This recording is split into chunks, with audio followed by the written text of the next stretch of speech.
ఎంత డబ్బులు ఎట్ట వచ్చింది? అంత కష్టం చేచ్చే జీతం వచ్చింది బా, పోయి మార్చుకున్నా తెచ్చిన. ఎవరైతే బ్యాడ్ కామెంట్స్ పెడతా ఉన్నారో లేడీస్ వీడియోస్ కింద, అది మనీ పరంగా ఏదైనా వీడియో చేస్తుంటే అట్ల కింద మీరు ఎట్ట సంపాదించారని మాకు తెలుసులే అని చెప్పేసి కామెంట్ చేస్తా ఉన్నారు. అటువంటి వాళ్ళకి మాత్రం చెప్తున్నా, నేను మా వైఫ్ని అడిగి, మీరు విన్నారు కదా, నెలంతా కష్టపడితే కానీ జీతాలు ఎవరికి ఇయ్యరు.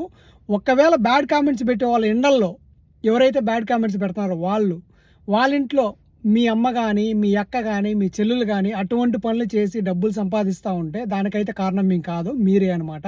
మీ చేతగానితనం వల్ల వాళ్ళు అటువంటి పనులు చేసి డబ్బులు సంపాదించి మీకు పెట్టాల్సి వస్తుంది.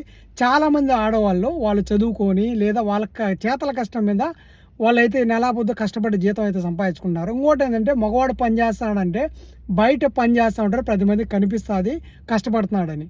అదే లేడీస్ పని చేస్తానంటే ఇండల్లో కానీ స్కూళ్ళలో కానీ పని చేస్తానంటే వాళ్ళు పడే కష్టం మనకి తెలియదు. ముఖ్యంగా మెయిన్ ఇండల్లో పనిచేసే కద్దామల పరిస్థితి ఎట్లుంటుందంటే, కనీసం తినడానికి కూడా టైం ఉండదు. వంట చేసేది వాళ్ళైనా కానీ తినడానికి కూడా టైం ఉండదు, కంటిన్యూ నిద్ర ఉండదు అనమాట. అటువంటి కష్టం పడుతూ ఉంటారు గల్ఫ్ దేశాల్లో.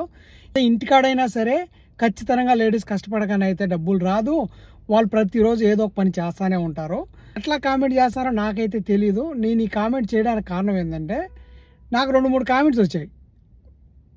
సర్లే అని చెప్పి డిలీట్ చేశాను. నేను ఏరో వాళ్ళ వీడియో కింద గుడ్ ఇన్ఫర్మేషన్ అని లేదా గుడ్ అని కామెంట్ చేయకపోతే వాళ్ళ వీడియోస్ కింద చాలామంది అదే కామెంట్ చేస్తున్నారు.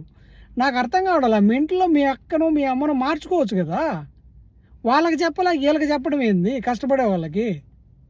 వీడియో నచ్చితే లైక్ చేయండి.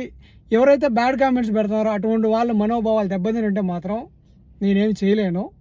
మీరు ఏదైనా చేయగలిగితే చేయండి, చూద్దాం.